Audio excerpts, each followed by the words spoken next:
Cyclone హెచ్చరిక ఇవ్వడం జరిగింది.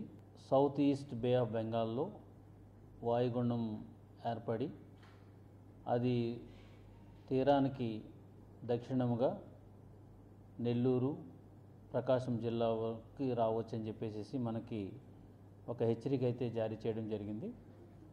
దానిలో భాగంగా రేపటి నుంచి ఒక మోస్తరు వర్షాలతో పాటు 40 నుంచి 50 కిలోమీటర్ల వేగంతో గాలులు వీస్తాయని చెప్పేసి కూడా మనకి వివరణ ఇవ్వడం జరిగింది. ఈ సందర్భంగా జిల్లా యంత్రాంగం అంతా కూడా అప్రమత్తమై మనకున్నటువంటి కోస్టల్లో ఉన్నటువంటి 5 మండలాలు ఏవైతే నాగులపాడు, ఒంగోలు కొంత భాగం, అలాగే టంగుటూరు, కొత్తపట్నం, సింగరాయకొండ ఈ మండలాలలో ఉన్నటువంటి కోస్టల్ విలేజెస్కి డ్యామేజ్ అవ్వే అవకాశం ఉందని తెలియడంతో అక్కడ ఉన్నటువంటి ప్రభుత్వ యంత్రాంగాన్ని అంతా కూడా అలర్ట్ చేశాము. అక్కడ మనకి సైక్లోన్ వచ్చినప్పుడు ఏ విధమైనటువంటి జాగ్రత్తలు తీసుకోవాలో వాటి కోసం కూడా టెలికాన్ఫరెన్స్ ద్వారా చెప్పడం జరిగింది.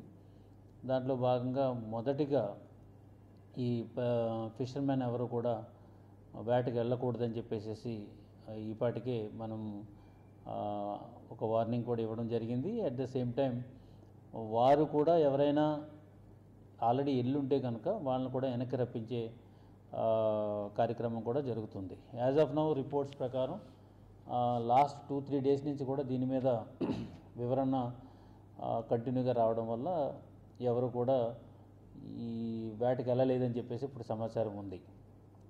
దీనిలో భాగంగానే మనకి ఈ గాలుల వల్ల నష్టపోయేటువంటి ట్యాచ్డ్ హౌసెస్ ఉన్నటువంటి హౌసెస్లో ఎవరైతే ఉంటున్నారో వారందరినీ కూడా మనం ఆల్రెడీ రీహాబిలిటేషన్కి సంబంధించి కొన్ని ప్లేసెస్ ఐడెంటిఫై చేయడం జరిగింది. వాటిలో కూడా మనం షిఫ్ట్ చేయాలనేది ఒక ఆలోచన ఉంది. దీనికి తగినట్టుగానే మనము అక్కడ రిహాబిలిటేషన్ సెంటర్లో వాటర్ ఫెసిలిటీసు, తర్వాత భోజనం ఫెసిలిటీసు అండ్ మెడికల్ ఫెసిలిటీస్ అన్నీ కూడా ఇప్పటికే మనం ఏర్పాటు చేసుకోవడం జరిగింది.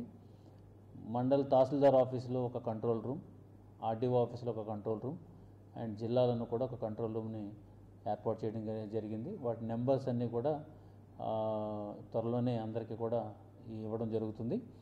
సో ఏది ఏమైనప్పటికీ కూడా ఎనీ ఎవెంచువాలిటీ ఎంత తీవ్రతగా సైక్లోన్ వచ్చినప్పటికీ కూడా జిల్లా యంత్రాంగం అంతా కూడా అప్రమత్తంగా ఉంది.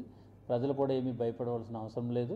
ఆఫీసర్స్ అందరూ కూడా ఆల్ ప్లేసెస్లో డిప్లాయ్ ఉంటారని సందర్భంగా తెలియజేస్తున్నారు.